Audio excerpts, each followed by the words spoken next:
mchezo umeanza salama, umeweza kuisha salama. Pili, tumepoteza mchezo kama mlivyoona. Mwanzo tulianza vizuri, tumeweza kutengeneza nafasi, tumeweza kutumia baadhi ya nafasi. Mchezo umebadilika kwetu, kuna makosa ambayo tumeyafanya, wenzetu wameweza kutumia, wameweza kupata hizo goli 4.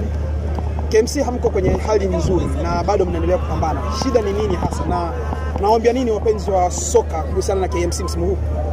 Ni kweli hatuko vizuri, ni kipindi kinapita, kipindi kigumu kinatupitia. Hatujaona matokeo mazuri, takriban sasa hizi mechi ya 5 mfululizo tunafunga.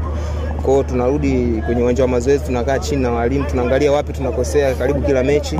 Mechi hii imeisha, sasa hivi tunaangalia mechi inayofuata dhidi ya JKT katika uwanja wetu wa nyumbani.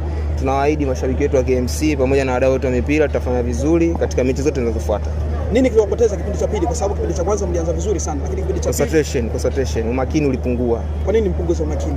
Tulazimishwa kufanya makosa. Baadhi ya makosa tumeyafanya kwa uzembe. Ndio maana wenzetu wametumia kwa sababu ya quality yao. Yanga Africans wana quality kubwa. Kufanya kosa moja wanakuadhibu kosa moja. Kwa kosa moja wana create kwa goal. Mwalimu analalamika juu ya penalty. Kwa upendo wenu wachezaji, hii imekaje kuhusiana na? Nadhani mmeona mpaka inaikuwa penalty, maana sisi tumefanya kosa. Kosa ambalo sisi tumelifanya kwenye defense. Yanga Africans wametumia nafasi hiyo, refa kaweka penalty, ni penalty. Niwe wenyewe wachezaji mnazungumza nini? Kucheza michezo mitano inawashusha morali kwa kiasi gani? Kikubwa tunapeana hamasa, tunapeana morali, tunaambizana. Makosa tunafanya kujirudia, tunajitahidi kupunguza. Mpira ni mchezo wa makosa. Zaidi tunafanya makosa tunaadhibiwa. Kwa hiyo tunaambizana kila siku tujaribu kupunguza makosa.